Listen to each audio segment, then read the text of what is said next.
Thank you. Good morning, everyone. Welcome back to the seventh meeting. We just actually met this past Tuesday. Thank you for coming again for a very important discussion. This is county's spending for the committee discussion, and today's focus will be discuss key recommendations for the report. Oh, I can't hear you. I'll try to be louder.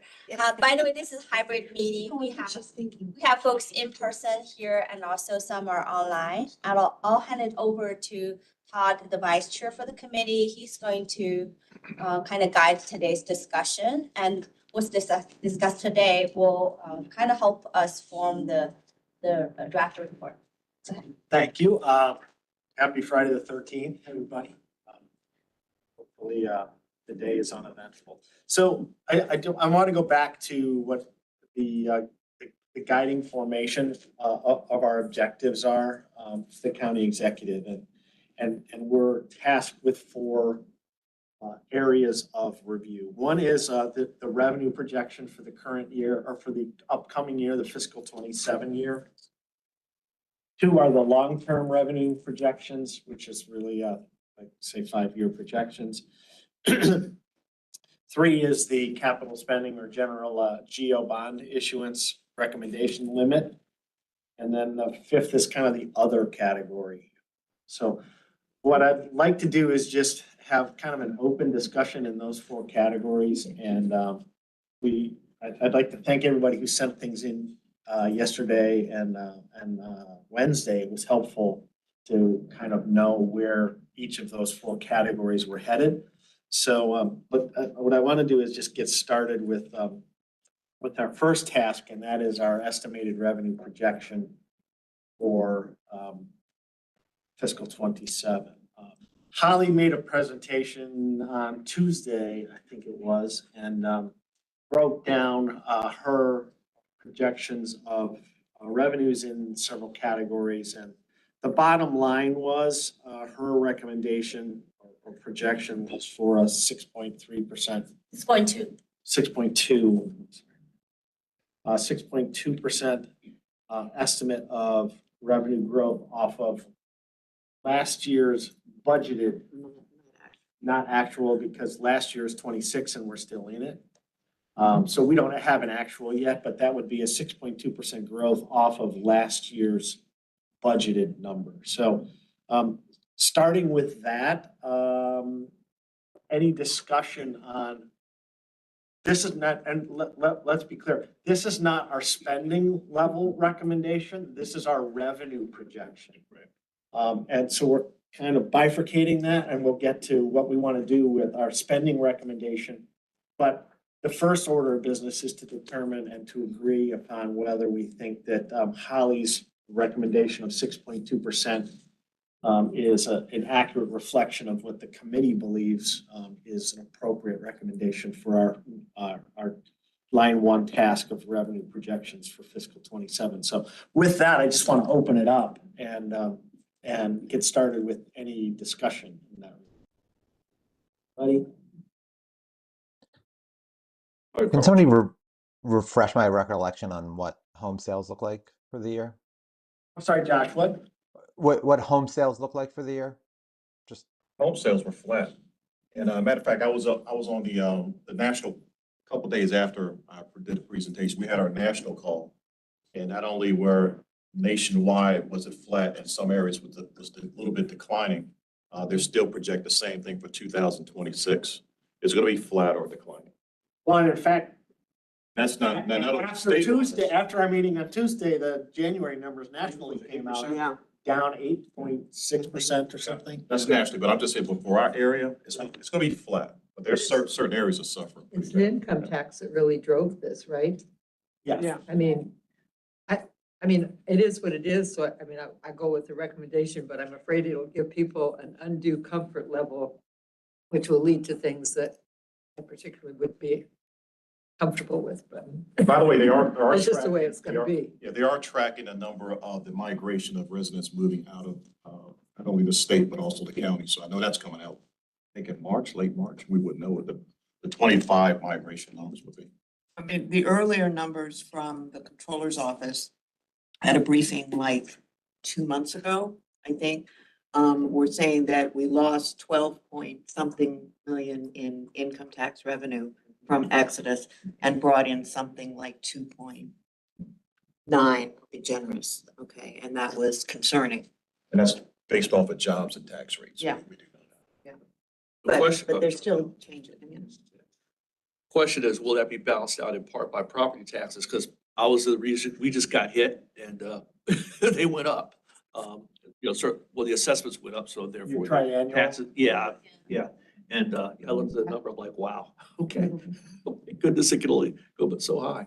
So will that balance out what may be lost in income tax because of some of the trends that are going on? Holly, do you So have the- your chart on that revenue projection chart? Yeah, I do. Let me try to pull that. See if we can pull that up in the. Yeah, and the question I think also is that, do you want to, because these are two different things. Before that also, I think Dr. Rani and Dr. Clinch also mentioning the spending level, more comfortable to be more tame the number. So the spending ceiling, which is different from the revenue projections. So like, I guess the question, maybe we can talk both on that. I think we- What do you think about the revenue and what do you think about the spending ceiling? Because that, I don't know, Dr. Clinch and Dr. Rani want to talk about that. Let me pull, while I'm trying to pull up. Pull up your chart, yeah, but I think the spending level recommendation falls in our category 4, which is other. The revenue projections for the upcoming fiscal year are independent of that. I think we want to urge, what's that? It's a number based on what we're projecting, based on what the numbers are showing. It's not what we would like to see or what makes us nervous about it. We can be conservative. We don't have to say, oh, well, yes, let's plan for whatever. But I think we have to be honest with the numbers, what the numbers are showing us, because that's the only thing we have to really. And that's the revenue projections, and Yeah. hopefully Holly can pull that up. But It is what it is. You're right, the big change, the driver in it going to 6.2% for this year is a continued strength in the property tax revenues, which are gonna buoy the whole system for years still, as those triennial assessments work their way through the system. But also there was I can't remember whose presentation they also shared about the population of the aging of the population. But as we noticed that as people retire, their income tax actually changes. So I'm not, A lot. it's lower. So I'm not sure. And if our population in Howard County is getting a little bit older. That's the trend. Yeah, so I'm not sure how, A lot of it got Below. hair these days. No, but 20% at 65 plus means that's a portion of your population. It's not new population, it's existing population that is no longer contributing at the level that it did to your revenue because it's dropped. So that's the thing to worry about and what's coming in to replace it, what's coming to boost that. I And think a lot of that's- those higher income people go to non-tax states too. Right. And I then think that's the- Delaware. I think there's a kind of little bit different thing, because revenue is long-term versus 1 year. It could be different, and budget to budget versus, that could be different as well on that, because 27, I just put it on the screen there. These are budget to budget, and property tax still project to be more than 4% because the triennial assessment, it does seem softening, and the home sales, I think Jimmy already mentioned earlier, the home sales price is only appreciate like 2.5%, the home sales price. It's kind of, and also the reassessment from SDAT is not as strong as the last couple years, but still positive. But because the triennial, some of the higher ones are still getting into the base, even most recent ones not bad compared to historical average. So that's why property tax still good and maybe continue to be relatively good for a couple more years on that. And that's like our number one source. Income tax, this growth is from budget to budget. The current year is going to be stronger because the base has been higher and the first quarter be really strong even for the rest of the year. And next year, we built in some potential impact. We are already factoring from the federal actions and also some. Holly, what's driving a 10% increase in income tax revenues? That's budget to budget. To the current year, it's only 3 point some percentage.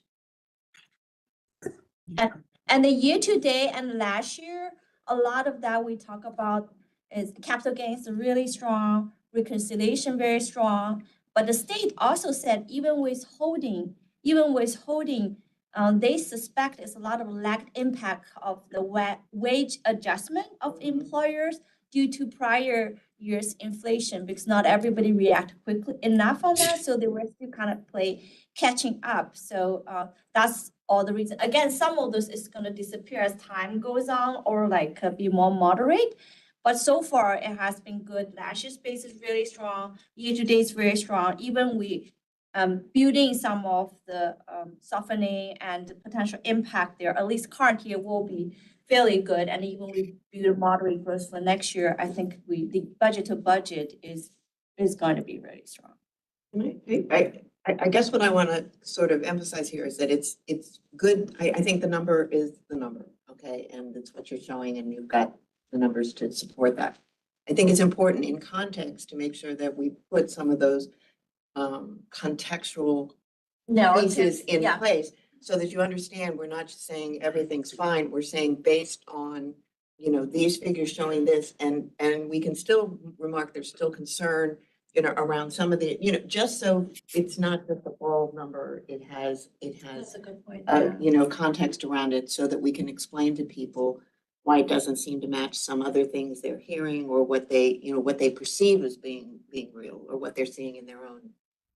Sure, this is Barb Glenn. Can I add on something? Thank you for the explanation. I support Holly's the projection.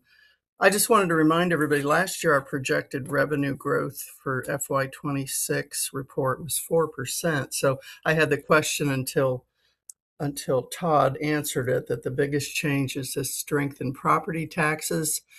And again, is that all due to the increased assessment? And Yes. yes, and I just want to remind everybody that that's a tax on of course it's a tax, but it's a tax on our citizens. So great that we project revenue increases, but as Ellen and others have pointed out, it does impact our citizens. So. Well, Yes. and one thing though, to clarify, Barb, it's not just the assessments. I mean, we are adding roughly 0.7% per year in new homes in the county, and see those are adding to the revenue source on property taxes as well. So it's a combination of those two things, but it's more about the assessments than anything. Okay, thank you. And I agree on putting the context and help people understand, because the growth is budget to budget, but the actual general fund revenue go back again before pandemic, the actual growth on average is 3.7%. During the pandemic is higher. The last few years it's bounced around because of the volatility, but average 4 point something, 4 to 5%, 4 point something percent on average. But at individual years, sometimes it could be big swing. But remember, Holly did another chart that was great, that was kind of backward looking. Yes. Remember, just 2 years ago, we were 9% under, Yes. 9% down. Yeah. So that's a word for caution with respect to the estimates, is that we can project 6.3% for fiscal. Is it gonna be 6.2 or 6.3? Yeah, 6.2, he corrected. I said 6.2. Oh, well, It says 6.3 up there, but we swapped 6.2. Oh, I'll recalculate. I think, something happened. yeah, maybe I did. If we're using that Because chart, you we need corrected to it. use 6.3. Oh, That's correct. You're right. It's like I changed my charting I here. did too, I did too. Yeah. So I think that reference point of experience 2 years ago, where it was down 9 some percent. Income tax dropped 6%, like 20 fiscal year 24. Yeah. I think, that's just a kind of a cautionary tale of what can happen. And it has to do with a lot of things that are just unpredictable. Well, and there's also a reconciliation which can take 18 to 24 months, okay, to get things. So you can be looking at what you think you have in your coffers right now, and that's predicting on the income tax side where you think you're gonna be. And then once everything settles, once the dust settles, it can hit you later.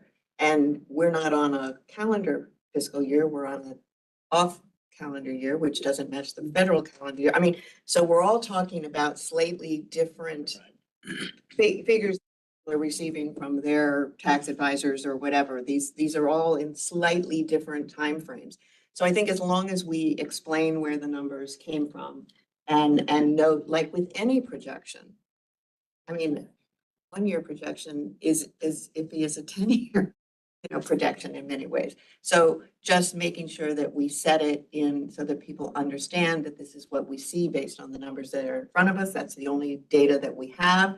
And to put that within the context of what the irregularities or the volatility we've seen in the past, and maybe the storm warnings on the. As was noted, all of those issues about people's jobs haven't come to fruition yet. Many of those are still hanging. Yeah, and we have another shutdown Another shutdown. at midnight. So to be clear, our task is to estimate revenue. Yes. That's our And that's what, our top line task. Our number one task is to estimate revenue. Right. Spending is a different issue. Mhm.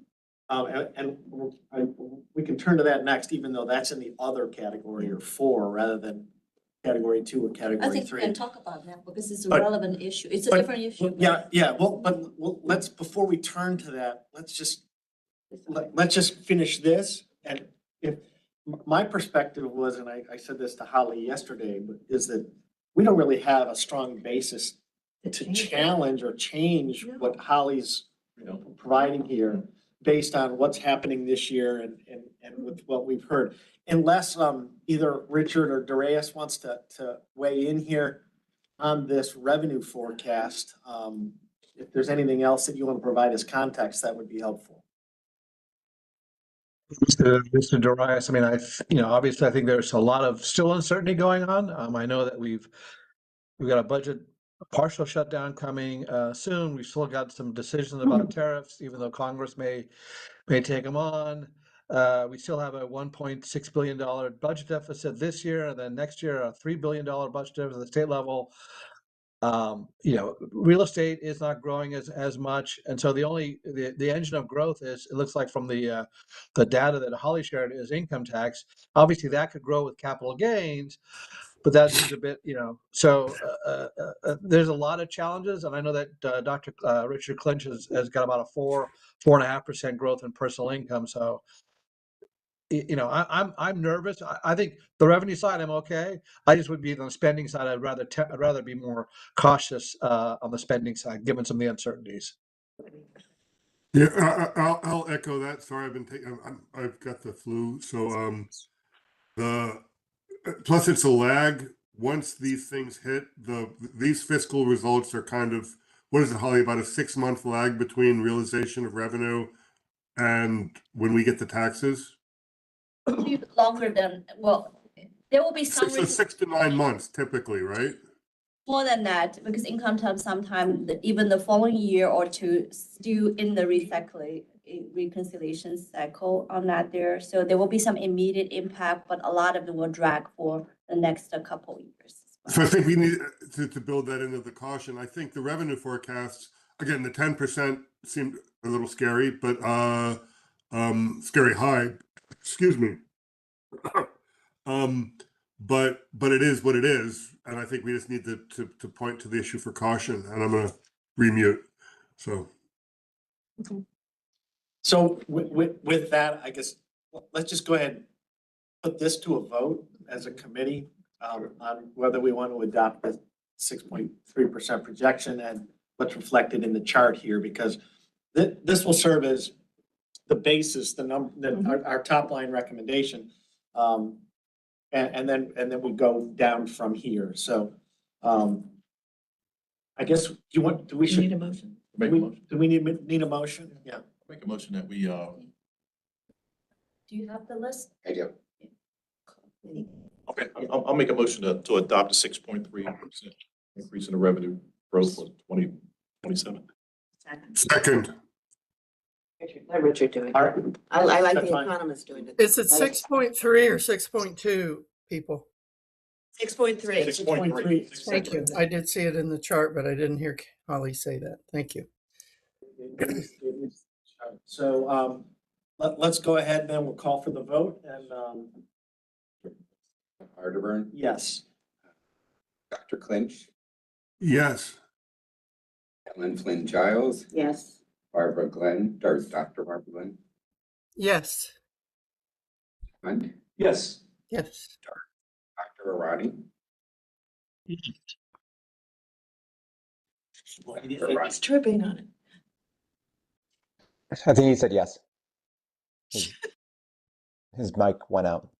Thought it got caught in your throat. Yes. Jimmy Jennings, Yes. Barbara Lawson, Yes. McKinney, Yes. Christy Simon, Yes. Josh Super. Yes. So rather than go to point two, which is our capital spending recommendation, our GO recommendation, more accurately. Let's go to our budget recommendation on the spending side of this same category, and then we'll come back to our point two. Our resident economists actually did some nice work Tuesday afternoon, Wednesday, and submitted it. Do you all want to introduce your thoughts?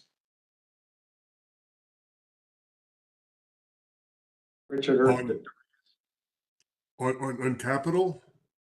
No, on the spending side Spending recommendation side. as opposed to the revenue projection recommendation of 6.3. I think closer to the long-term rate of growth, which is 4% rather than the 6% in, projected revenues for fiscal 2027. I that would be mine, and I think that's in line with some of the other emails. Yeah, I tend to agree with Dr. Clinch on that. Anybody want What was the to? rationale on the email? You said they had emails. What was the rationale? Yeah, if we want to talk about Provide the context. the context in your email. Excuse me. For me, the long-term rate of growth in revenues has really been closer to 4% than the 6.5% forecasted for fiscal 2027. And so I think we want to be, just because you have one out year, as you pointed out and Holly pointed out, and I can't remember the exact year, fiscal 2022, I think you said we had a 6% decrease in revenues.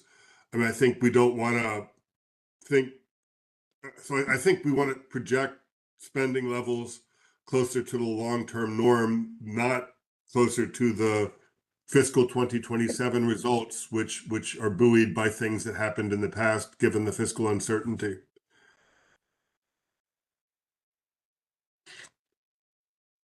Yeah, I want to reiterate, there's just a lot of uncertainty going on. We've seen some significant slowdown. Significant number of Howard County residents lost their jobs in the federal government. We may not be realizing that just yet in the numbers. So I think there's just a lot of things going on. So I would err on the side of caution. Now, I will say, I say that every year, but when I look at the actual expenditures, they're a little bit different than what we agreed on. So, but I'm going to go down fighting on this. We should be very conservative in our spending percentage growth, just because, as Dr. Clinton pointed out, we're not growing as much, and there are just things in the future that we are just a little bit nervous about, and the past may not be as good of a predictor of the future as it once was. I have been doing, because of some family people that are involved in AI, it's going to be hitting. I mean, the projections in the next 6 to 8 months, there's going to be things that we can't even imagine, that it's moving that quickly. And this last week, the announcement came out that a number of people that have been looking at that are hired within the AI companies that have been looking at the ethical issues are resigning. They're getting so worried. And I can send you the documentation from Axios and some different readings. So, I mean, that is one of the things that we have. They're saying nobody's really factoring it in. And I've had too many conversations in the last few months about this, from people that are really studying it and out there talking about it. So I put that on the table. In that regard, I don't know, there was a phenomenal article just yesterday, a guy named Matt Schumer. It was featured on CNN. I saw it early in the morning. It was featured on CNN in the evening, but Matt Schumer, and it's specifically about the pace of AI The change pace is phenomenal. and what's happening. Anthropic. So for anybody that's interested, if you're looking specifically at AI, that Matt Schumer article, SHUMER, is just outstanding. It's a long read, but it's There's some true. good podcasts, and I mean, if people are interested in that, but I think we would be remiss if we don't acknowledge it in our report at some point. And that part, I think it's also just directly on labor market, right? On the employment that could have a quick. Which is I mean, it's already gonna down. be huge. Or if there's some sort of dishonest piece going on that all of a sudden just crashes everything, the lack of confidence. So this is Barb. I'm hearing caution with respect to the AI, the adoption and adaptation to AI. However, there's a massive tranche of positivity around this technology, and its rate of adoption has been, for example, in agriculture, has been huge. So I just want to point out that we read different articles, number one, and I'd also like to know what Dr. Clinch and Dr. Ronnie say about this conversation, just about AI tech. That's all, because I have a completely different viewpoint than Barbara, than the things that you're hearing, and I respect what you're hearing. I just want to run this out for a minute. Well, I guess I'll go first. I think the question that they're talking about isn't necessarily the impact of AI on productivity or economic growth kind of writ large on the economy. But I think the question is, what does AI, unlike past automation investments, AI hits high income, high earning, high educated people by replacing computer programmers and possibly lawyers and all kinds of other skilled professions. And the result of that would be impacting high income individuals and therefore earnings. I would think that that's not happening in the next year or two in an appreciable way. Is it happening now? Now, yes. Is it happening in a way that's going to significantly affect Howard County's fiscal outlook relative to fiscal spending decisions by the federal government? Probably not. Not in the next year or two. Clearly, in the long run, I would, again, excuse me, got the flu. I think that's a long-term issue, but not, and clearly one we can mention, but not one that's going to impact fiscal 2027 or fiscal 2028 in a real and appreciable way. Sorry for being long-winded, a little foggy. Yeah, Another thing that I tend to agree. no, I can let Dr. Rana go. All right, go ahead. No, I mean, I don't think I add any more value. I mean, again, to Dr. Clinch's point, yeah, the next 1-2 years, we won't see it much. I mean, the challenge, as from the university point of view, we're seeing a significant decline in computer science majors. We're seeing some challenges for students getting jobs straight out of college. But the real impact, as Dr. Clinch pointed out, the high-end jobs may not be, in our short-term window necessarily, but they could be long-term impacts. Josh, go ahead. The Yeah. other, I was listening to a podcast on the unemployment numbers yesterday that were released.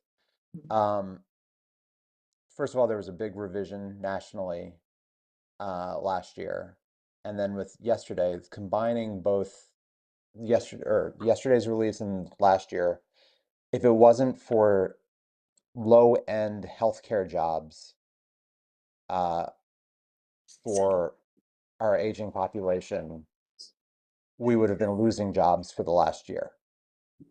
And one economist on this podcast was saying the way that we mark recessions, that she would not be surprised if a recession began in October and we just have not marked it yet.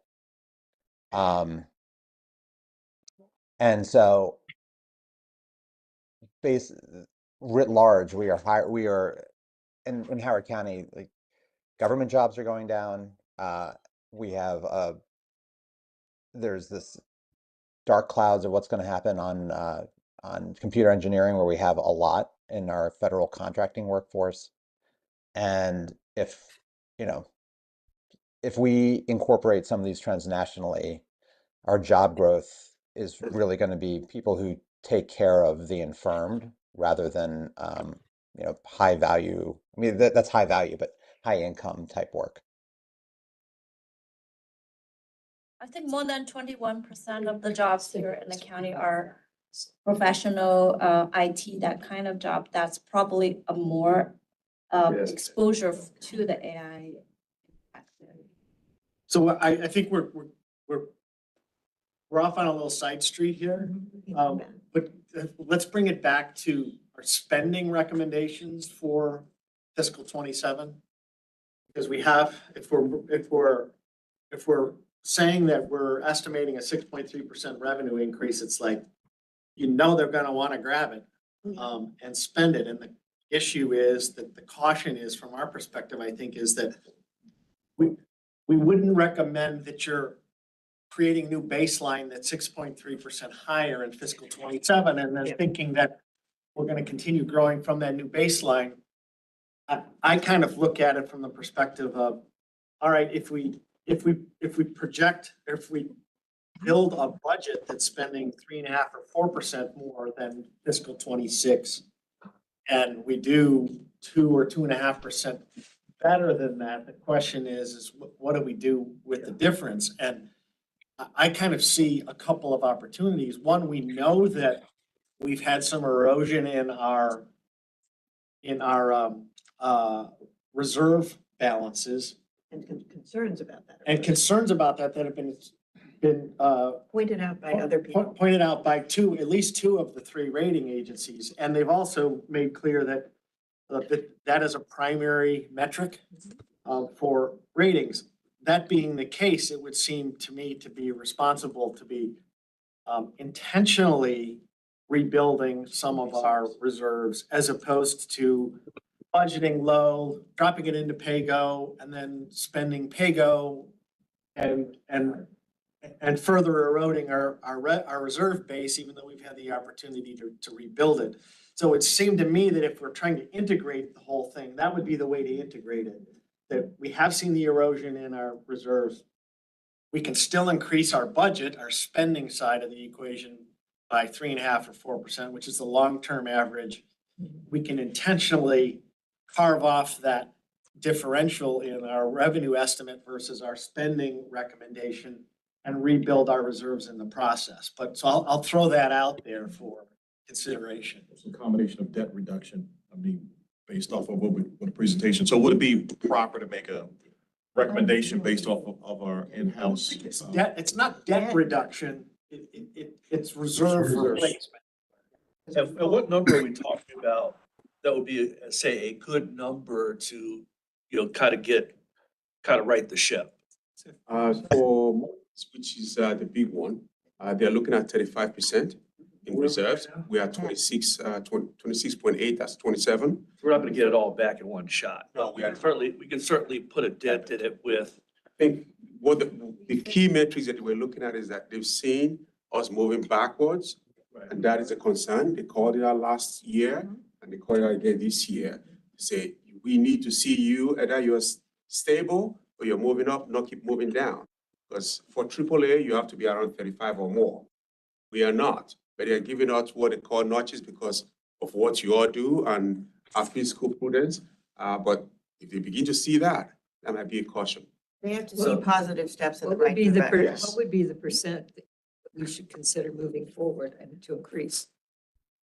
I would say between 30 to 35. I'm not saying we should hit the 35 immediately. You were 27. If we were to do it incrementally, say this year, like in our recommendation, so that people had, would you say, try to get 2% of 7 or? right, that's what, I saw where you were going, Barb, and I'm in the same place. So, yeah, if we're talking about 6.3 and Will be the clawback. Somebody needs to tell me what the number is. You said, 6.3. okay, so 6.3 is the growth recommendation. What part of that would you say, hey, if we sliced out, 0.5% to throw over to the, that balance, that would be a good step or a good marker to provide to boost? Because I think you've just presented a good narrative as to why we don't recommend spending all of the 6.3, because we do have this issue that goes straight to the AAA bond rating.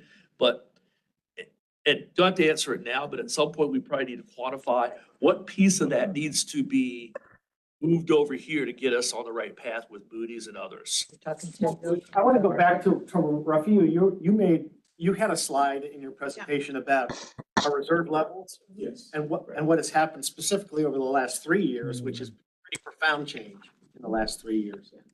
And I don't have that handy. I'll try to pull that. If we can But- find that, But at the same time, just for illustration purpose, I think 1 percentage point of the general fund, I think it's about 15 $15 million. billion dollars. Yeah, so like, 15, 1%. 1% is 15. Okay, that's what I'm, and also it also depends on what you were projecting for the spending ceiling line, then and So if the we said the spending difference. ceiling is 4 and then So then or like 3.5 a or point 4. some percentage will, it sounds like want to do. That's- So that's that's get us Well, where? or just, but as you're looking for that,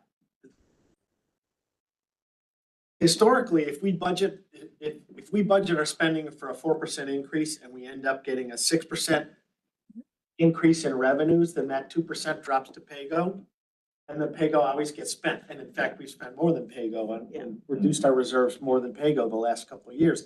So the temptation to bend that PAYGO is profound. So it would seem to me, and the budget people, finance people have a better grasp of this, but it seems to me like if we're projecting a 6.3% revenue increase, we need to call it a 2%, Cushion. no, a 2% number in our budget It's a for bu- it's a reserve bu- it's a budget replacement. line. Yeah. That's not dropping to PAYGO that everybody thinks that they can spend, but it's specifically for the reestablishment of our reserves. Then if we go beyond that, and our budget now is a 6.3% increase, including a 2% increase of 2% of that 6.3 goes to reserve replacement. If we go beyond that, then it seems to me the revenue increase above the 6.3 would drop to PAYGO. It's also treated like how we we budget for debt service. So you basically are saying we want to budget for the replenishment of Reserve this. replacement. Like That's what we reserve wanna do. replacement. We designate it first. And then if we get 8% instead of 6.3, then that 1.7% falls to PAYGO. Taken care of. Yeah. 2% takes us from 26 to 28. Do Yeah. we have to lop off a few percentages from that 6.2% because of inflation? So if inflation is running at 3.2 or 2.9, whatever it is, isn't like we're carrying over gross dollar, like, or do we not have to do that? Do we not have to take inflation into this at all? Well, you're right, Josh, we've had that discussion in the past where we're looking at 2% increases in a 2.3% inflation, which means nothing. You know, we're break even at best. We can mention that in the narratives. I like the idea of designating funds for reserve replacement because that is a real warning. Yep. It is not insignificant. And at some point, they're gonna And say. we know that, and we've talked about this, and I hope other people understand again, that it is not about the interest rate, it's about, it touches every single thing we do in finance. That AAA bond rating is the golden ticket, for the chocolate factory. I mean, you have that doors open, opportunities are provided. You're able to realize actual savings, and you're able to have a significant impact on the economic health of the county. Yeah. And we cannot jeopardize that, and we have an opportunity here to do the right thing. And in fairness, the county executive had a press release this week about the AAA bond. the rate. AAA bond Yes. rating. So County, there's- yes, yeah, I think there's recognition at the policy level that that's imperative. yes. So it seems to me that, you know, what's the expression, Barb, Glenn? You harvest hay when the sun's shining, or, so let's do what we can do while the sun's shining You here make this hay while year. the sunshine. Make hay Make when hay the while the sun's. sunshine. And we do have a number for the impact of if we had a drop in our rating. What was it 50 basis points, I believe it was? I know there was a, Yeah. one of the drop to- finance consider. 5 basis. Five. Five. Okay, I knew it was something, but I know there was a actual number of, in terms of impact. But that's only one impact. again. Yeah, that's- You know, but- that, Yeah, but I mean, it's Yeah, something it's you can real, at least yeah, it's put out there prime to say, example. this is, you know. And the we know state that only there's got an theirs impact. back by firing Moody's. Okay, so just. So they now have two. So now they rating only agencies, they don't have three, AAA. They lost their AAA bond rate. which is still an And they- impact of them But because. they've only gotten it back by changing, Bankers will look at by that. changing the playing field. So Todd, I guess, so what we're looking at is based off of, we've heard the recommendation of what the spending level should be at the 4%. How do we tie all this in together with recommendation? I think, They're still recommending a 4% spending level. increase for Increase. fiscal 27 in spending, budget to budget. Yes, exactly. I think it's, That's how we word that. So I think it's, I mean, we have to take percentages to numbers, but, it's basically 2.3% of the 2.3 of the 6.3% increase goes to replenishment of reserves. At least four. 4% goes to Spending. all other general fund spending, that 4% increase. Okay. So we would have to siphon that down into actual numbers, but, That I can calculate. yeah, later, I think. But if you have percentage, you know. Well, it balances. I mean, But it says this is where we think we're gonna be, and this is where we think we should allocate the funds. It's still subject to all kinds of other things, but this is what our thinking should be, and this is what should be behind the planning. Anybody else out there online? We're looking at eyeballs in the room. It's a lot harder because we can't even see all of it And at see one the people time. at the But bottom. any other thoughts? Does that make sense? Is that flying with people or not so much? Certainly works for me. Do we want to try a motion and see? We where will. I just want to make sure that, No, I've got Yeah. the straw senses, but we only have. I see a lot of head nods, yeah, and a thumbs up, but, Thumbs up. I think we should probably do a vote on this because as we're into our category 4, but this is a key item, I think, in category 4. And it also, it's so integrated into all these other categories. And when we go back to category 2, which is long-term revenue projections, This factors in too. Yeah. this factors into that and it definitely factors into our capital spending or our GO recommendation as well, but.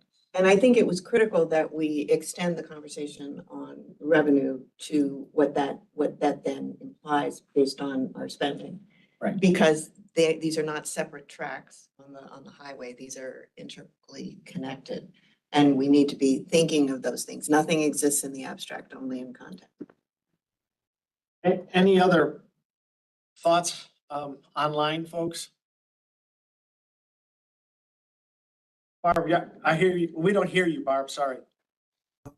I just wanted to say I totally support this conversation and really glad you pointed it out, designating funds for reserve. That's super critical for our rating. Thank you.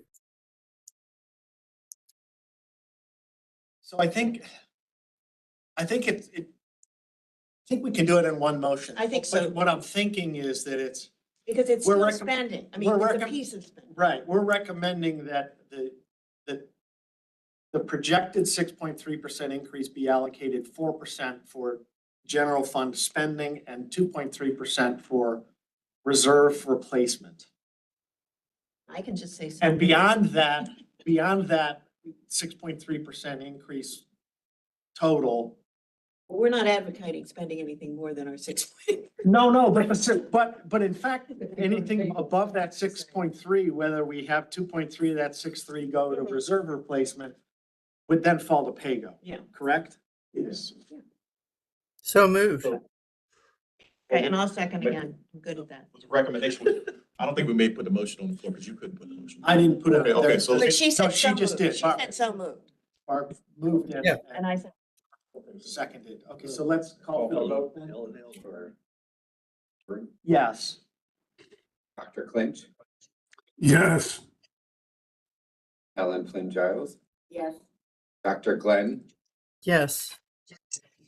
Steve Hunt, Yes. Dr. Arani, Yes. Amy Jennings, Yes. Dr. Lawson, Yes. Sean McKinns, Yes. Christy Simon, Yes. Josh Super. Yes. All right, we're jumping all over, but we need to go back to our Two. number two, our task number two, which is our long-term revenue projections. And Holly, I'm going to defer to you for a minute. I think you had it projected out at 3.6. Is that correct? Yes, let me. If you pull that chart up, Holly, if you can find it. I know we had it before. The long-term one. Yeah. So I think last time we discussed about the going forward, property tax can still keep us up for a couple more years. And if the market kind of growth slow down as already experienced continuously, and income tax go to essentially the personnel income growth projected by Dr. Clinch, like next several years, close to 4%, everything combined, we're gonna go back to 3.6% average in the long run there, unless something else either make it higher or lower, then that's the trend line we're seeing. Again, sets all the other Actually, things it we've been sets a talking phase. about in context. Yeah, and actually Dr. Clinch and Dr. Irani, they just mentioned that, but also pre the meeting, we talked a little bit also, I think both of them expressed the long-term issues because of population growth, immigration, net out there, and those kind of concerns about that. So that's also the long term there, why the trend is still healthy, but it's more moderate down the road.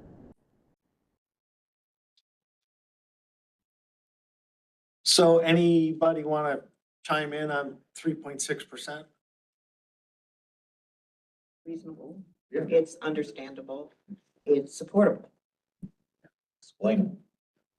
Yeah, I mean, and all of the charts that have been put together in order to help us make these decisions or come to these conclusions, I think are critically important.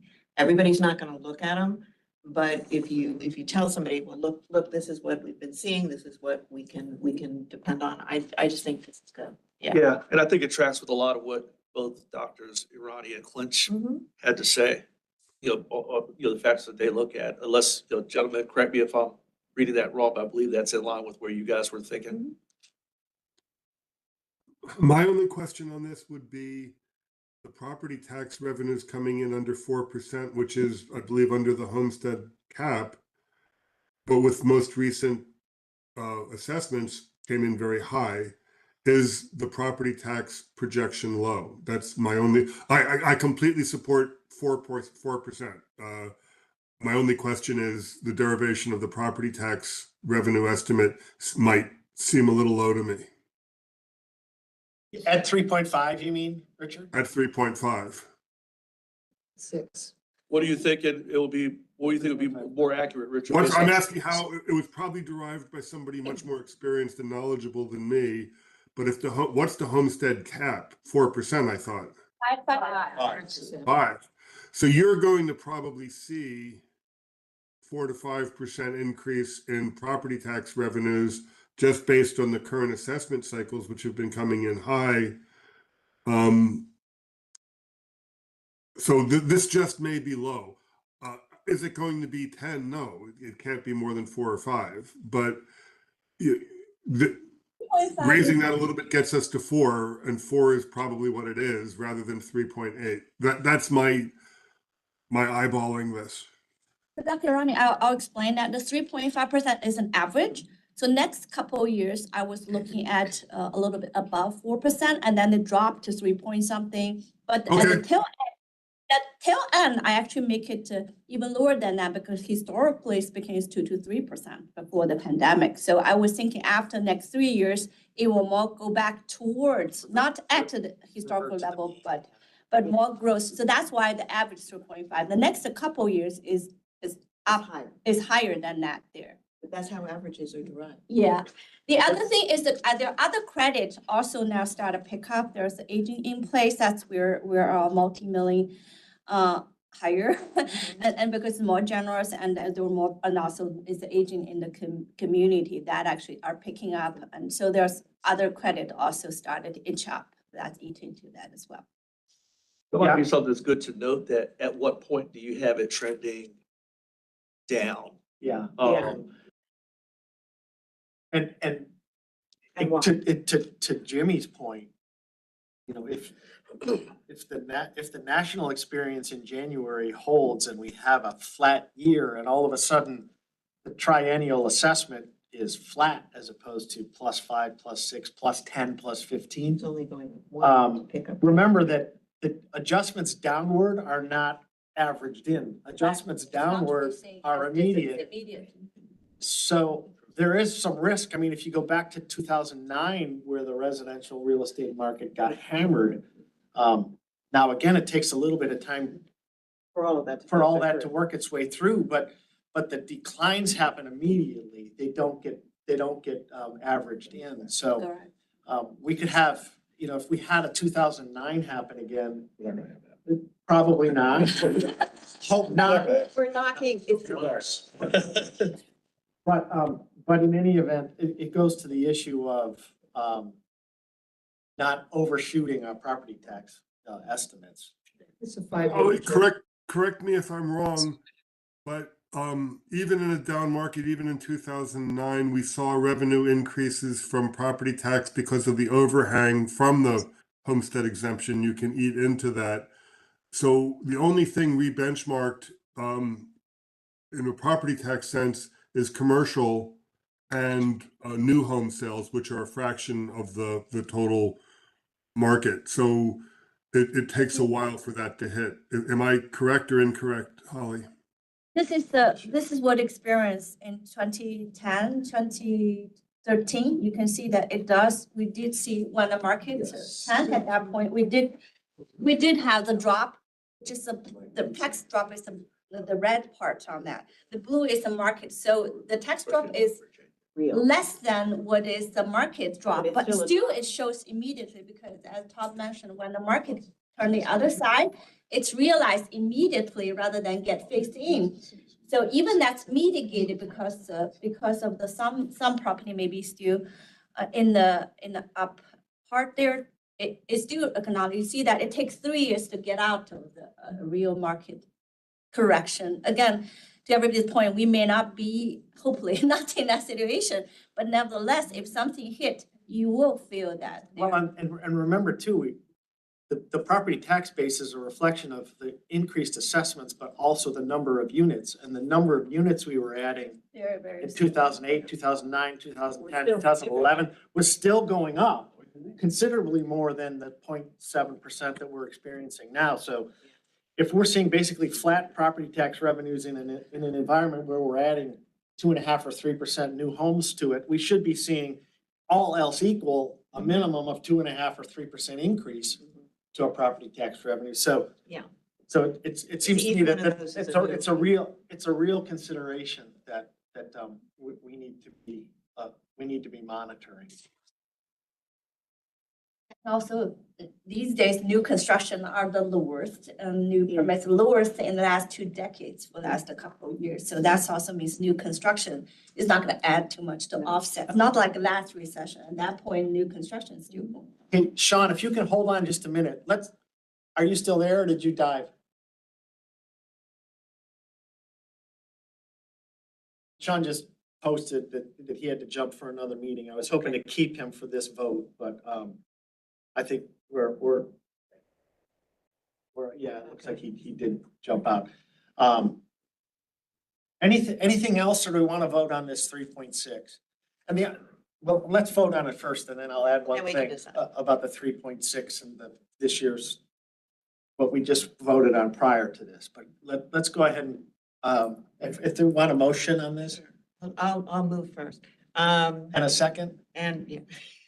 So I'll move that we recommend an average 3.6% increase, 5-year revenue increase. Second. Barbara seconded. All right, call the vote. Todd Otterburn, Yes. Dr. Clinch, Yes. Ellen Flynn Giles, Yes. Dr. Glenn, Yes. Pete Hunt, Yes. Dr. Arani, Yes. Jimmy Jennings, Yes. Barbara Lawson. Yes. You said Sean is not available. Christy Simon Yes. and Josh Zucker. Yes. So let me just go back, tie this back up again, because in the narrative now, what I think we should be pointing out is that we're recommending a 3.6% average for the next 5 years. But we've also just recommended a 4% spending growth number in the budgeting process for fiscal 27. So if there's a debate about, well, we have this projected extra money coming in, we're still saying that, well, yeah, we're still making room for, a 0.4% increase over our projected or estimated 5-year growth of 3.6.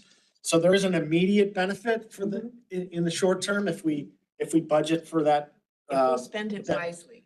If we spend, yeah, but the point is just that we're not advocating fiscal austerity in an era of fiscal strength. We're advocating still for modest fiscal spending growth, while at the same time trying to reestablish our reserve levels, which will enable us to protect our AAA bond rating. I'm actually very happy with this recommendation. Yeah, I think it's the right thing to do. Feels really right up, spot on. All right, anything else? We'll turn to our task 3, which is always the subject of great debate, which is our GO authorization recommendation. Most of us have been on this committee for a long time, so we're used to having these discussions. And last year we went from, do we recommend 0? We which went we from knew 0 to 60 in no time flat. Yeah, we did. Last year we actually debated 0. 0, yeah. We ended up at 25 million. We got completely stiff-armed. Yes, As we always do. with great thanks. Well, Well, this was a bigger step forward. yes, yeah. Thank you so much for your work. I really appreciate it. It's very important work. We're not doing that. Well, that's always been the case. I mean, Exactly. you were recommending 75, that still wasn't enough. Well, so So, the issue is that, and Holly and I have talked about this at some length, actually, in the last few days. It's kind of the balancing act between wanting to maintain the committee's credibility. Yep. With not giving carte blanche to go spend 150 million in GO. Yes. I'll put out our discussion first and then put it out there. But where Holly and I have kind of come down is let's recommend the 3-year authorization average from the past 3 years, which is 81 million. which is 81 million, which is what they've actually authorized on an average basis for each of the 3 years.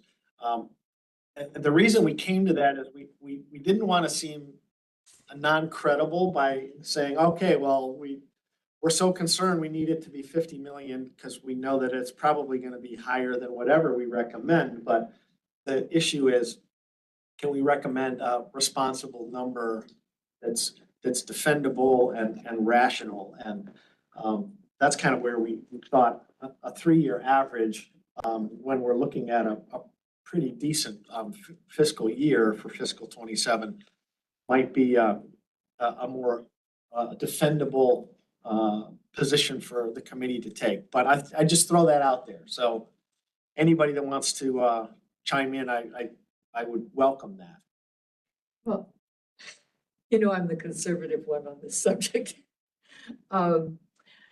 I'm okay with 81, I guess, but it still seems a little high to me because one of the things, I still don't think we've dealt with all the backload of the infrastructure issues. And, we haven't concentrated so much on that this year, but it's still sitting there. That we have a lot of things that need to be addressed. And on the other side of it, the interest rates are going down, so the cost of borrowing, I guess, would make it a little easier for us. So I might be more around 75. I just trim it just a little bit because they always go above. So if you go 81, then they're going to go higher. If you go a little bit lower, you might get a little closer to 81. I laugh because when you said 75, that's the number I had dancing in my head. So well done, Barb. I'll third, I will third that suggestion for 75. I was going to, you said, Glad you also said. Dr. Fitch said, that's where he was going too. Oh, okay. So they always go above. So you just have to factor that in. So they allow them their little rope to do it. Well, it seems that it's a Sorry, it's a two-step process. One is the actual number. Yeah, Yeah. Two is what's it spent on. yes. And I think we need to address both, and I think we have license to address both in the report. And it does seem like rather than whatever the GO number is, whether it's 75 or 81 or 90 or 110, the question is what are we buying with the proceeds? Where are our priorities? And so if we're buying, a new rec center that is also then adding 30,000 square feet of staffing requirements and utility requirements, other operating expenses, that's one thing. If we're using that money to deal with deferred maintenance in the schools, that's actually resulting in a decrease in operating. The savings. That's right. An Expenses for operational an savings. operational savings. So there's a character differential in what we're spending it on. And I think we should definitely be pointing that out. I went back through my notes of the school system presentation, and the number that they said for deferred maintenance was 190 million, if I remember correctly. And I think it's fair to say we should be looking at addressing some of that. I think it's also fair to say we continue to urge caution about issuing bonds to develop new assets that need to be maintained and operated and That add costs. Because the cost of borrowing cuts into our available revenue for funding operations. So you have to balance those things together. And as I keep thinking, people just do not understand whatever is included here and whatever is actually authorized in this year is on top of everything we authorized for the last 19 years that still has to be paid and has an impact on our operational revenues and what we can afford to do to actually staff, maintain, and support the citizens of Howard County. And so it's not, again, an isolated thing that just sits there. It has an operational impact, and we have to consider that when we look at where our priorities are and what we can continue to support. I don't believe in funding something that you can't sustain. That's, to me, that's madness. Well, I mean, we have the East Columbia Center that still isn't staffed. Well, no, because it's 29,000 square feet. Right. We cautioned that from the very beginning. We were concerned about it. We're not going back to that, but I think the point is just that we need to be, if we're throwing up red flags, it's not just what's the 79, 80, 81, 75, 50. It's part of educating. Right. Everybody, when they read the report, to see that there is a difference in what you decide to purchase. But I think, with respect to the whole issue of debt service in the county and so forth, it's one thing, what's the debt service but it goes to Ralph, your issue of what's the debt per capita in the county and what's the debt service per capita in the county? And if in fact, we're pretty well flat, it seems, right? If I remember your chart correctly, even with the authorized GOs over the last couple of years.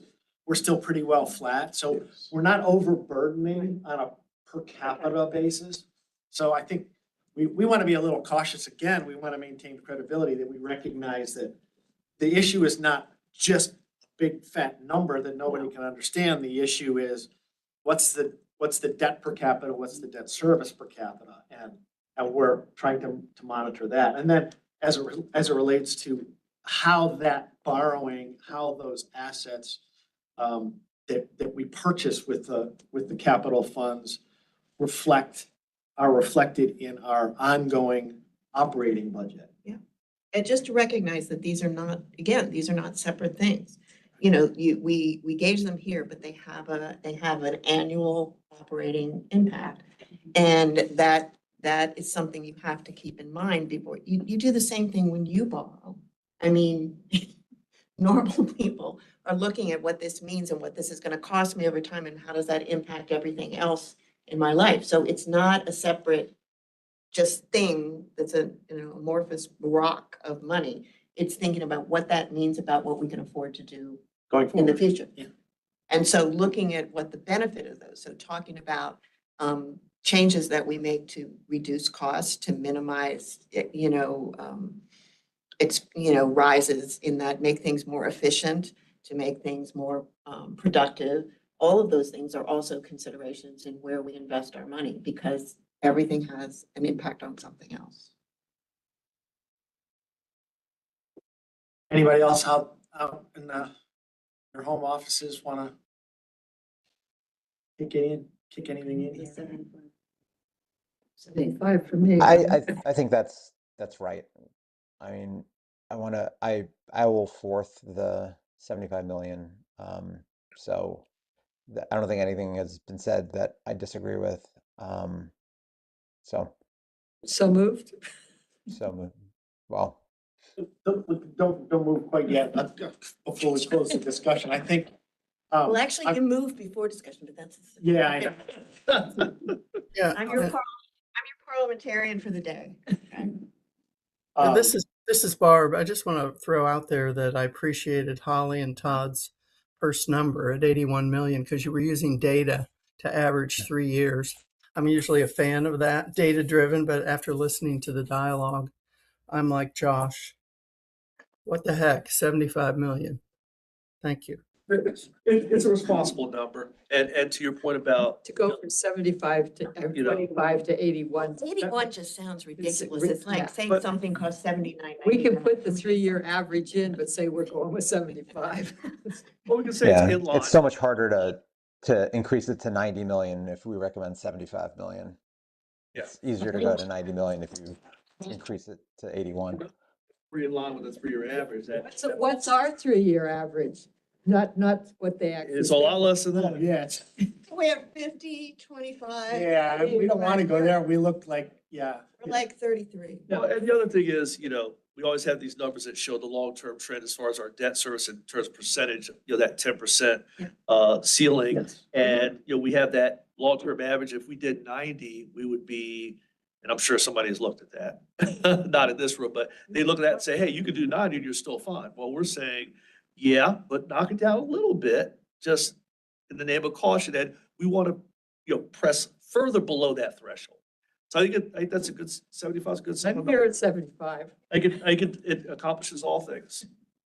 But just We could've just went with Barb's, still stay at 10 conversation is 10 no minutes reason to do it. I mean, you don't max out. That's what I'm saying. It's operational impact. It's not just, oh, gee, we could and we still stay within.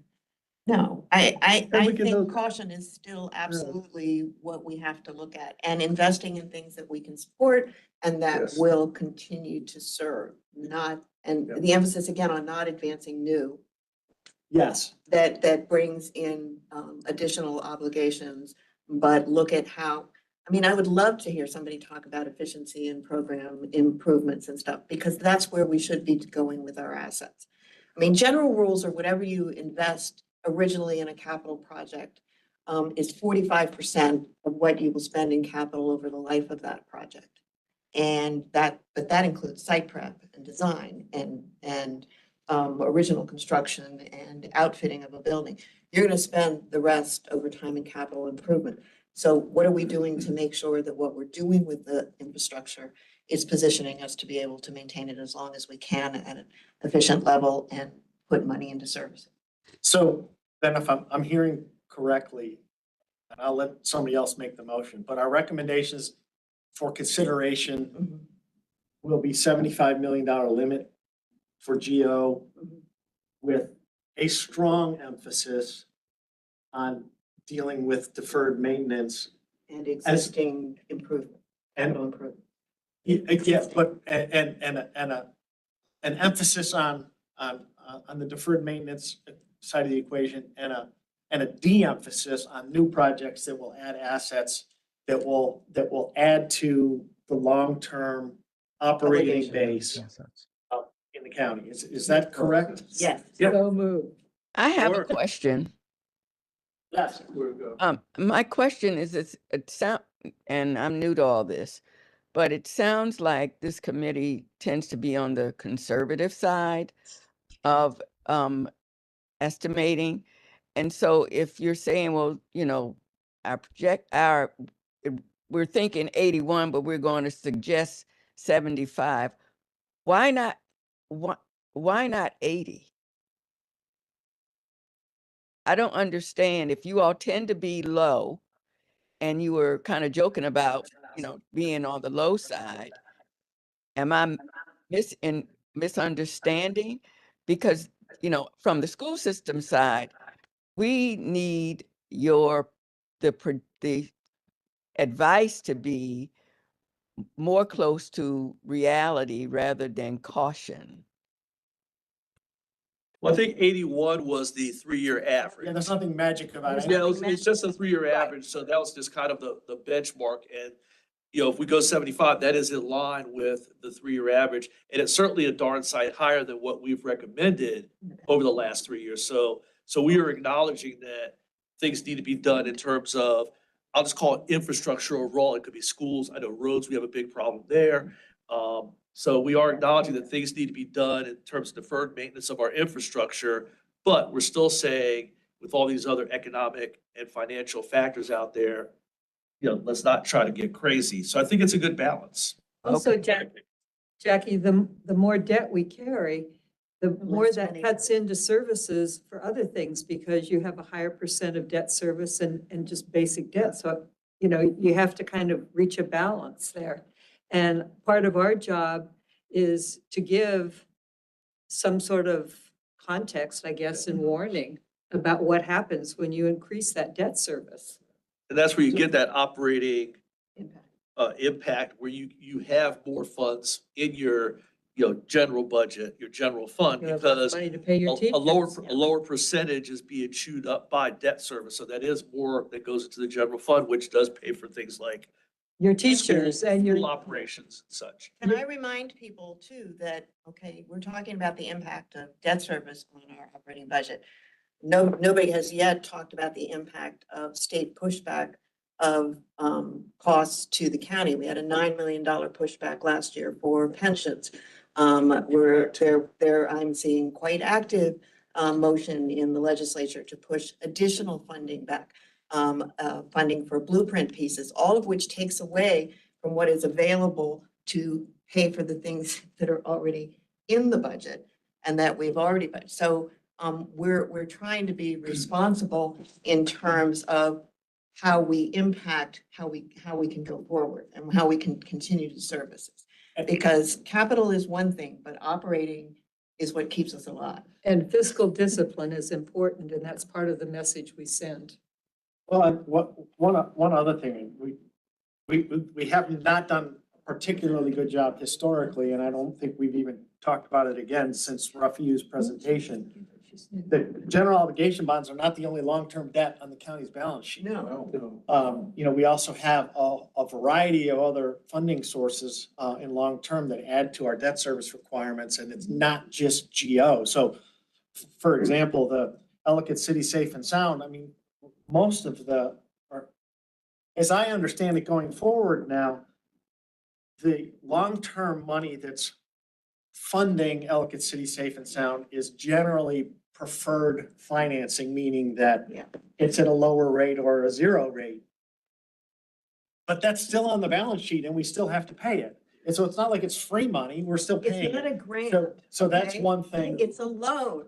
alone, It's so. supposed to be repaid with interest of some sort. So that's one item, and I think that's gonna go in our category 4, where we have to mention that again, because we've mentioned it every year now, I think for 5, 6 years, but that's one example of long-term debt that's not in the GO category. So just because we're recommending a $75 million GO limit doesn't mean that the county isn't taking on additional long-term debt.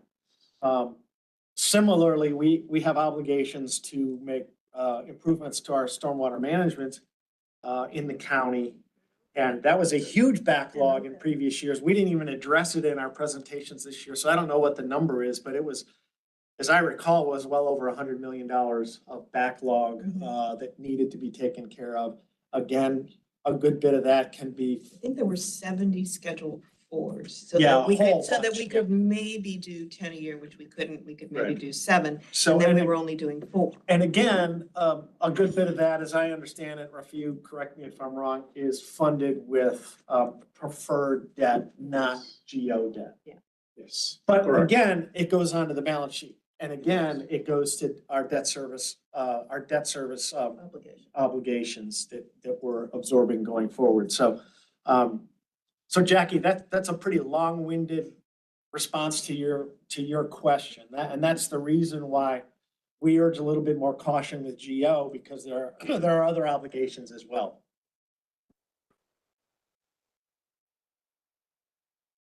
And Todd, just a reminder, I think Barb online, she has a hard stop there pretty soon, and she Yes, has been yeah. coordinating on economic. Yeah, so- She and the other. Yep.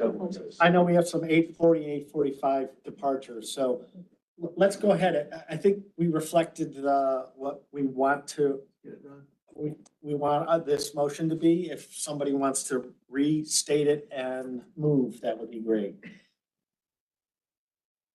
Boy, what was that, your words again, Todd? I know 75 with, With an emphasis on deferred maintenance? well, we'll write that in. Let's just go with the recommendation. yeah, because- Let's just move for that. It's the cap is that we're talking about. We're moving setting for a it at number, 70. we'll, We're waiting for Our the second one. wordsmiths They will moved throw it that a there. long time ago. let's get it. We're waiting for the second. You moved. Go. Second. And you should have captured what he said a long time ago, hopefully, because you had the whole thing down. Like I said, that's really more narrative. Yeah. so Yeah, that- but again, it's about, these are not bald numbers that exist in a vacuum. These are numbers that are supported by a context so that you understand why this is the recommendation. So let's go.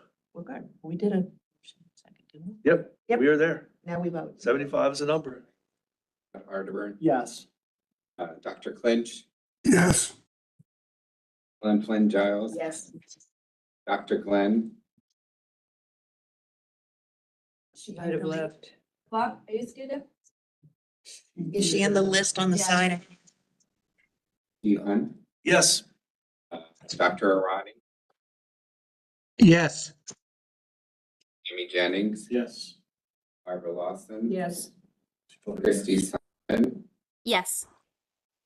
and Josh Zucker. Yes. Yeah, Barb, Barb voted yes. yes. Okay, the bottom.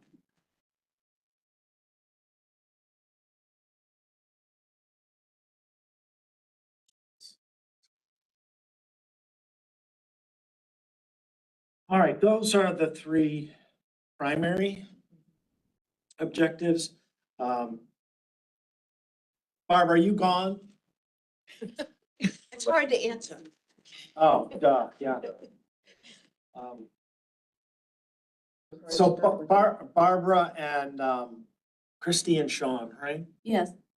Did some work on the economic development side of things, which would fall into the other category 4. Do one of the 2 of you that remains from that little work group want to summarize your thoughts? I can pull on the screen what they already put together. Thank you, by the way. I see Christie's leaving at 8:30, but if we have you for 5 minutes and you want to jump in, that'd be great.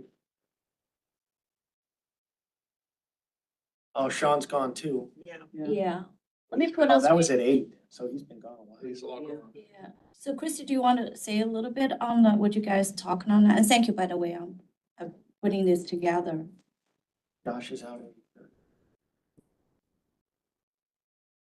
Christy, can you hear us?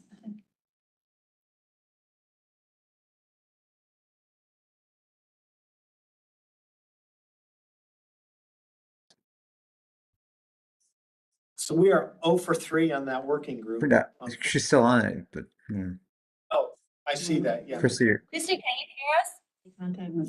Hi, sorry, I was having a little trouble there for a second. Yeah, I have about 4 minutes, so I can go over this real quickly. We just came up with, I think it was 6 takeaways from, we reviewed the economic development presentation that Jennifer had worked on in the panel that we had. The Econ Task Force report that was recently released by the county. And then, of course, all 3 of us have regular conversations with businesses and kind of incorporated all of the feedback we've been hearing into this report. The first item was that obviously economic development drives our long-term sustainability. The second was really just stating that we need to have a business-friendly environment as much as possible. Then we went over the importance of innovation, encouraging entrepreneurship, focusing on business retention for the businesses that are here, and then supporting businesses in their efforts to expand in the county. We also addressed number 4 is federal uncertainty, the issues we discussed during the econ panel on government contracting, and also diversifying our industries here in the county. And just that if we are tied too heavily, as we've discussed in almost all of our meetings, to federal government or specific industries, it's not great for us. So number 5, we wanted to discuss the importance of workforce development, public-private partnerships, the importance of a strong workforce, education, training. Let's see. Also apprenticeships, career development, and some things like that.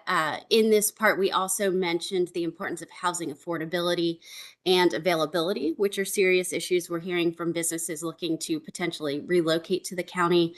We also know there's a serious issue with childcare and transportation. Large corporations are looking into transportation opportunities for their staff if they were to move to an area.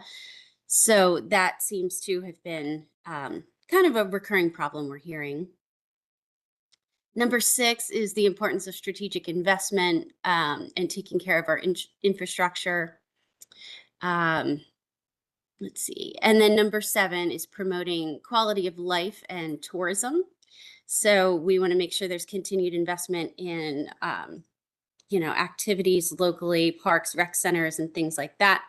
To help attract businesses and residents as well. Also promoting all of our local attractions, things like tournaments, concerts at Meriwether, things like that, and historical sites helps boost tourism revenue.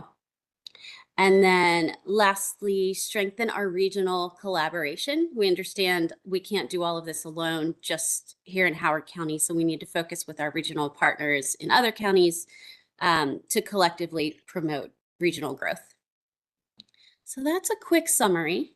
Okay, Josh, I know you're jumping off. Was it your recommendation? I don't see it specifically here on accelerating Gateway. I mean, that was certainly last year. But I think the fact that that these large parcels of land have a 30-year development is just absurd. And then I think in general, we don't make it easy for small businesses here. And I think we lump all businesses together without having regulatory relief for the smaller ones.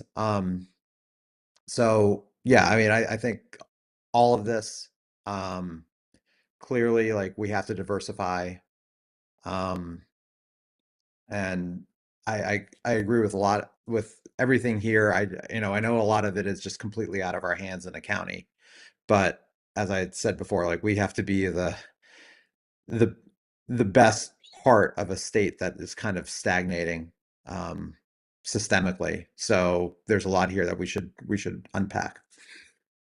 Given that this is in our category 4, what I'm gonna recommend is that we just do a voice vote here real quick, and we'll just say all in favor of this roster of recommendations, say aye, and all opposed say no, because we're about to lose a whole bunch of votes here in a minute.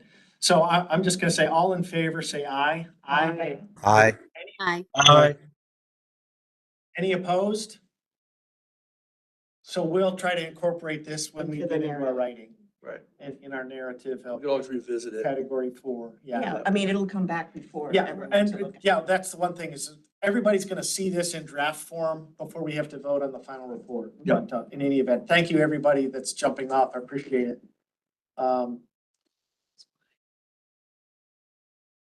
Richard and Darius, anything specific in this category 4 from a economic trends perspective that we should be making sure we capture? I think you addressed it with talking about Josh's accelerating the redevelopment of Gateway. I just think that I will echo that and feel it needs to be added to the list of 5 or 6 things that was there. Yeah, I will say the same thing. I mean, the development, we have development, we need to make sure we use it as much as we can because, again, people want to move here, as Dr. Clinch pointed out last week or earlier this week, that if we build it, most people will want to live here because we're, I don't want to say the least worst county in a declining state, but so it's important we do this, and there's some opportunities, and we can't let these things kind of go by. And with the county, with the innovation center, it's providing support for new businesses. We need a place for them to land, and we need places. We need housing for our workforce. The one just to create a little context for Gateway is it's unbelievably complicated. It would be unbelievably complicated if it was green space and we're developing it. 27 owners. It's 80s. It is now, okay, but some of those are subs, I guess. Yeah, I mean, it's a huge number of owners. The only access point that makes any sense is along 175, and then you have the issues with 95 and 175, and the extension of 108 is kind of the most logical point, but there may not be enough space to do that between 108 and 95 ramps. There are huge issues, plus that's going through an environmentally sensitive area as it goes in and enters. So there's lots and lots of issues, and controlling the pace of that project is extremely hard. And it's not clear exactly how it's going to work with that many owners and that many existing parcels and that many different types of businesses that are already there and types of buildings that are already there. It's a really ambitious plan and a pretty cool plan, actually, getting from that cool plan to, the nuts and bolts of negotiating with the state for a new access. Concept to delivery is a little bit. It's very challenging. So as frustrating as it is to think of this as a 30-year project, there are lots of reasons that it could take a long, long time. And unless you have, like a Willie Don Schaefer that's ramming through Harbor Place in the early 80s, it's a tough lift. It's hard lift for the county with that many different owners and parcels and uses that already exist there. So when you have the opportunity to support, to express your support for it, do it, but recognize that it's really, really hard. It's a tough project. So, anything else in this category 4? I mean, definitely Ellicott City safe and sound. I'll introduce it. We're now already at 425 million. Right, And I mean, I'm just gonna say from the beginning, I said $500 million. I know you and I did. And here I am. In sight. It goes beyond that. And the question that was asked at our last meeting or the meeting before was, do we even have the rights of way yet? We need to drill the tunnel with our anthropomorphized rock machine that's gonna. Rocky. Rocky, That's exactly. It's a name. Yeah, that's what I'm saying. It's anthropomorphized, you know, that's cute. We had a naming contest and that's what we came up with. But the issue is, so what? We have a machine, but if we don't have all the rights of way, we can't even start that work, let alone. Well, and there also, if you notice, there were adjustments in terms of what actually happens with the water, should it come out, okay? It does not go into the river. Yeah. It sheets across. Well, because yeah, I it's- mean, I don't want to get into the Yeah. nuts and bolts of I it. mean, no, I The mean, there's reality there's- though is yeah. that, you know, we're at $425 million, nearly, I mean, It's getting more expensive. it's Yeah. getting more and more and more expensive. And there are still technical issues that haven't been, and legal issues that haven't been resolved. It seems to me that after 8 years, we should know a little bit better where we are. I think for the purpose of our report, we're just wanting to say that we're noting that it's now up to 425 million. We also give credit though that additional funds Have been identified. that have been identified, and they're generally low interest loans or grants. So they're having less of an impact on the county's balance sheet. No, I think that's critical.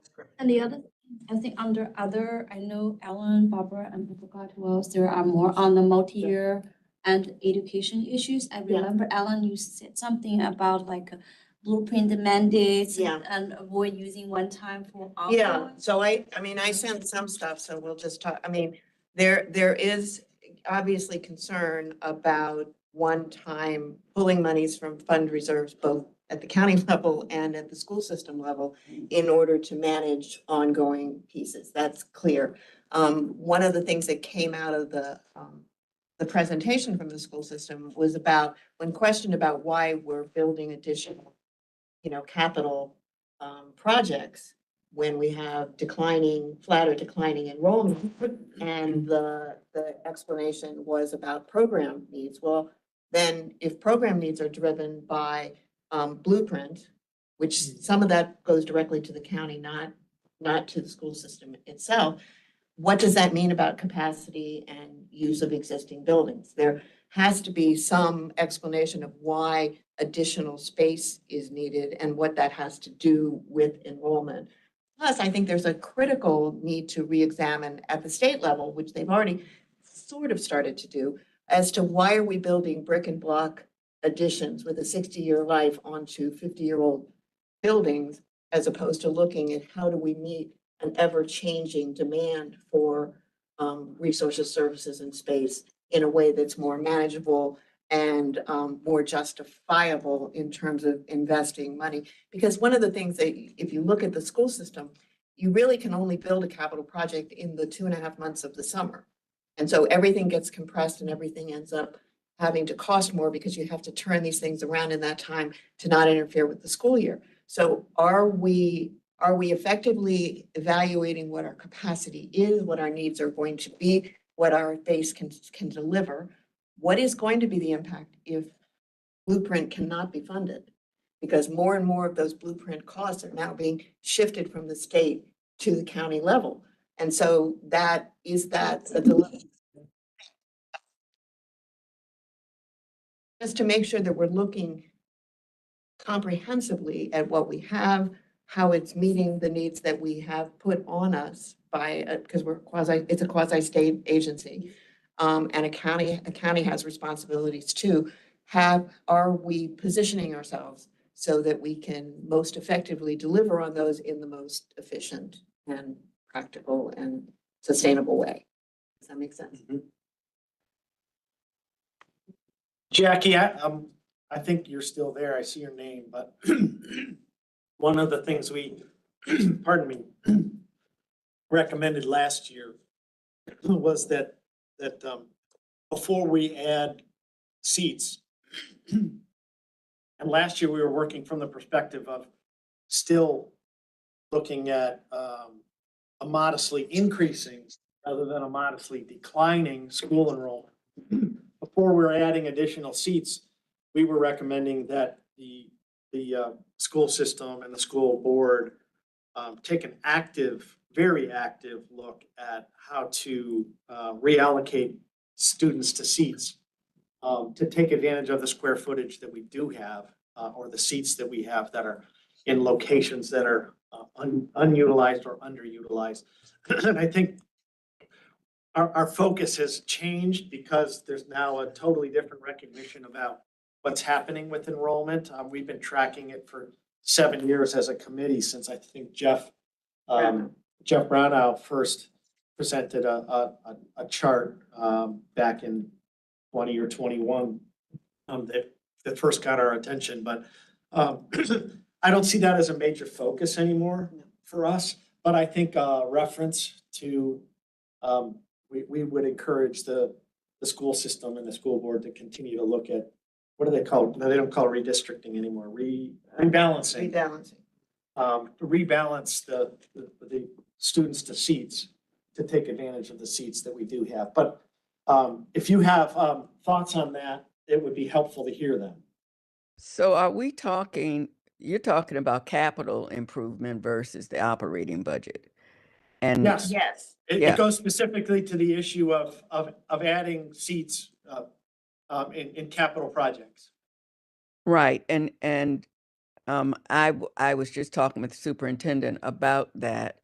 When we're looking, it depends on what we're looking at. So meeting the needs of students and the change in the direction of what students need to learn.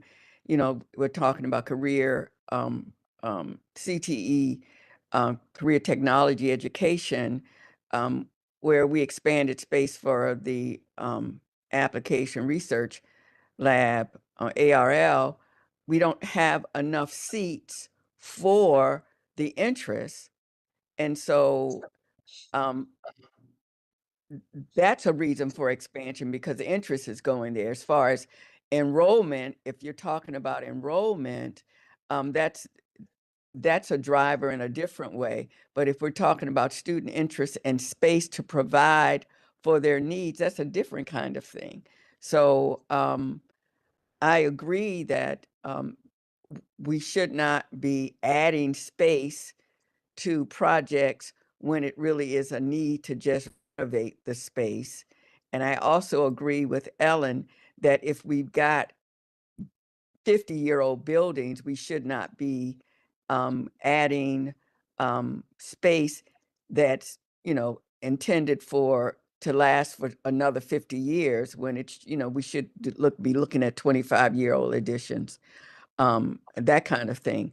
But if we're talking about capital, I think that, this county, when we talk about redistricting, the folks with the loudest voices are not gonna, they're gonna rebel, right? And also with redistricting comes transportation. That's a cost. So it's more than just the building itself. It's the, when you're talking about trying to address the needs of the, when it comes to redistricting, it's not just a matter of, oh, let's just move those students. We have to pay to move those students a lot of times. So talking capital, that's one thing. Operating is another thing. So we're talking just about capital right now. Is that what we're? Yes. Okay. I mean, this is where our It goes to business the balance of delivering services through the capital projects that we have. So what is it that's going to drive this? And I would congratulate the school system on its dedication to looking at how they prioritize capital projects and putting something more comprehensive together to help understand how that balances, and the commitment to looking at where state funding is actually available and look at ways, again, to maximize the value that we get out of the money that we are investing.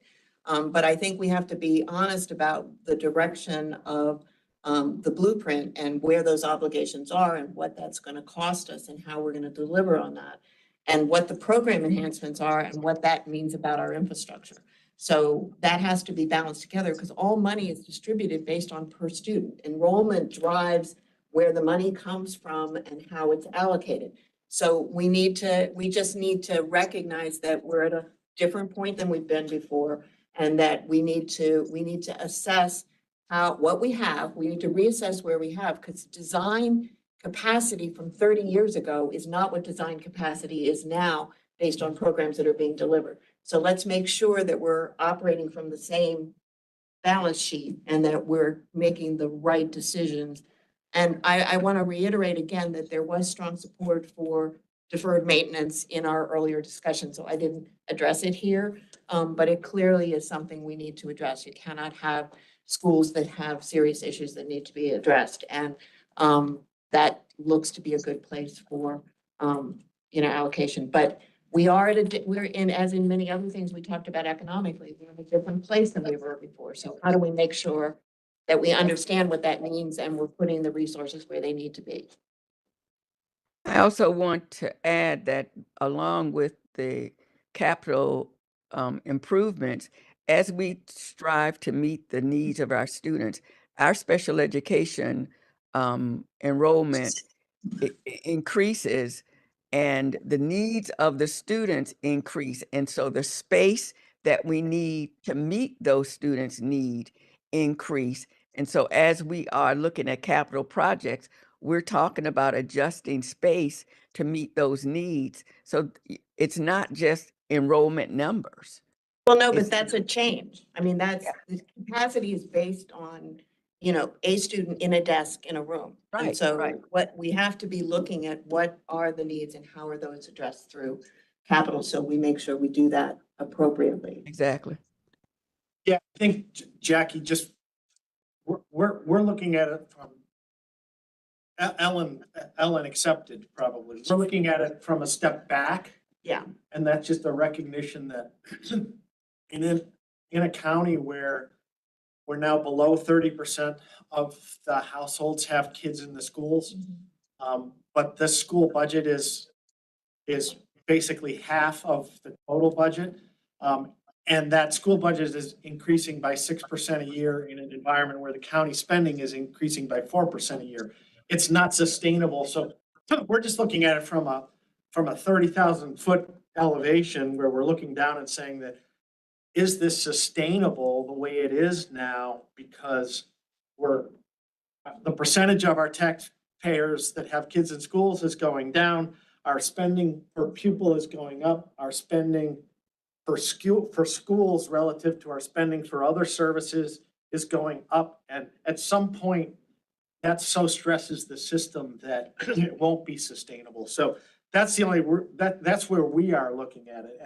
And when it comes to physical assets, we can't get into the details of, where you need to put your special ed students and the nature of the programs and so forth. That's not the job of this committee. It's just more a recognition that the trend lines are such that it's going to stress the system. And we want to make sure that we're recognizing that in our report and recommending that the policymakers in the county take that into account when they're making decisions on how to allocate space to students and the type of space to students. That's all we're trying to do. As long as we are adjusting for inflation when we're talking about the money that we give. So we talk about the money that we bring in, adjusting for inflation, and the money that we spend, adjusting for inflation. So all of that. We're not adjusting anybody for inflation. So everybody is equal with respect to, if it's a 4% increase in general fund spending and a 6% increase in school spending, that's all real dollar to real dollar, not inflated dollar to inflated dollar. So I hear you. It's just everybody's on the same basis, which is the key. Right. Okay, thank you.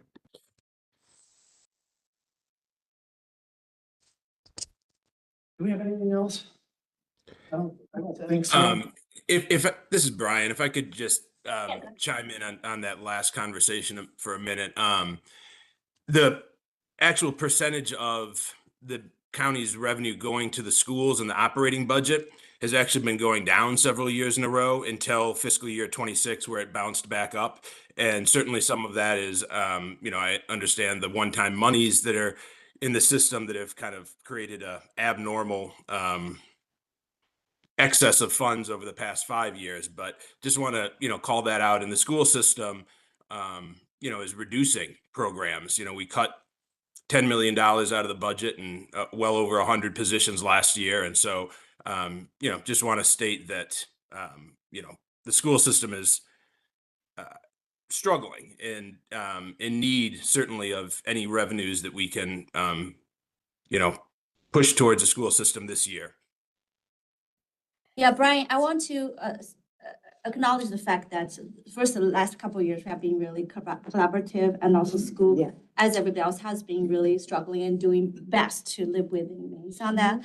But in terms of percentage, I think there's a misunderstanding, because I think the number you quote as percentage, it's divided by total county's general fund budget, include use of fund balance, and use of fund balance has been bounced around, and at some point it's almost $200 million, and by law, by charter, that cannot be used to support operating. So by including that in overall calculation, which we have been cautioned not to use, that is actually not only school, everything else become a smaller share when you include a share that cannot be used to support any services on that there. If you exclude that part, just look at general fund excluding those one-time money, then it's actually been very stable. It's like direct appropriation to the school system have been like 52%-ish there. Last year jumped to 53, like for last 6-7 years on that. And then the county also pick up other things there, pension for school employees, retiree health benefit, debt service pieces on that. And now pretty soon will be pre-K local match. With that, last year is actually 57% of the county general fund, excluding one time was spent on directly school-related costs on that. So I just want to clarify on the record, because the really, depending how you look at the data, that in a meaningful way, we don't really think that share has been dropping. But again, I understand what data you are looking at, but I just want to caution on that. The one time really cannot be used for support any sort of public safety, public schools, nothing. We cannot do that. And I understand that. And, as I mentioned that in my statement, that is part of it, certainly. And there's definitely multiple ways to look at the data and analyze the data. And we can talk about, how so much of that money is ending up in pay-go and one-time funds. But just wanting to, state for the record from the school side perspective, we're in a cycle of massive cuts year after year, reducing positions, reducing services to our students. And so I just wanted to put that out there for consideration. I want to second one thing that Holly said. And then a quick question for you, Brian. This committee's relationship with the school system has improved immeasurably in the last couple of years. And that's a great credit to improving that relationship goes to you. But when I hear statements like we've had massive cuts over the last few years, cuts to budget proposals aren't cuts. When I hear the word cuts, I really want to know if that means actual cuts in the number of students, in the number of teachers, or is that cuts in the projected increase that's reflected in a proposed budget? Because unless I'm wrong, the cuts aren't cuts year to year. The cuts are cuts to a budget proposal. Is that wrong or not? So that is an excellent point, and often that is the case where this school system will ask for 50 million and they only get 40 million, and then they say, well, we have to cut, but that's cutting from the ask. But what I'm talking about is actually even though the allocation to the school system has gone up, it has not kept up with our increasing costs, for pay raises and the such. And so the cuts have been real cuts. Last year we cut the third grade strings in about 150 positions. 2 years ago, we cut over 100 or 200 positions. So these are real cuts. And even though the allocation goes up, it's not keeping up with the inflationary pressures that the school system is facing. So the student to teacher ratio is going up? The student to teacher ratio it went up. And Ms. McCoy can help me with this because it was before I got here. They increased the student to teacher ratio 3 years ago. Since then, we've been able to maintain the overall ratio, but we've had to make cuts to different types of programs and services. Okay. That's fair. Moving right along. Yeah, we can move past it. I don't want to get down into the nitty-gritty. It's just really, it's really helpful to have this different relationship over the last few years. And I for one greatly appreciate it. And we do as well. So I just wanted to, part of my job on the committee is to bring up the school system's perspective, and I wanted to share that. So thank you. Thank you, Brian. With that, I guess we can adjourn. Well, are we going to agree on all these? I think, I'm not sure we even have a quorum at this point. Yeah. But I think what we'll do is we'll incorporate them And into let the us draft, to and then hear back. we'll solicit comments on the draft. In that regard, Yeah, I think we probably need to clarify because next week, originally there's a placeholder for next Tuesday. I don't think we need it I there. think we can. So we will cancel next Tuesday's full committee meeting, but we may pull the a right, few of the you right to group. kind of start draft the report. And then for those who are going to help with the drafting, I will send a separate like a meeting request for a small group, like work on that. But I think Todd, you have some thought about when you want to circulate around to the. yeah, full committee, I'm the draft? thinking that it's 2 weeks from today that I would like to have had the draft report submitted, Okay. reviewed, You may revised, that and early? vote 2 weeks from today. By then. So you want to close it within 2 weeks? That's the hope. Okay. Yes, because we need to, don't we? 2 Because we weeks have from to have it today. back by the end of February. So the February 27th Right. is. That's which just, is- that only that's the cutting it vote by. for the That's final the vote. report. So Before I would want to have the draft report by, say, Tuesday, Wednesday, Okay. week after next. Okay. Yeah, so February 24th-ish. Yeah, that sounds reasonable. And then we I mean, would, For time to review. we would then circulate the final report on Thursday, the 26th, And vote on the. and vote the on 27th. Friday, the 27th. I think that sounds like enough Reasonable. time for people to digest and have a sense Yep. of where we're at. Yeah. Okay. All right. Thanks, everybody online and in the room. Thank you. I say we were going I to think stay so. for a few minutes after this meeting. Before we can sit down and find out. We have a few. I'm sorry?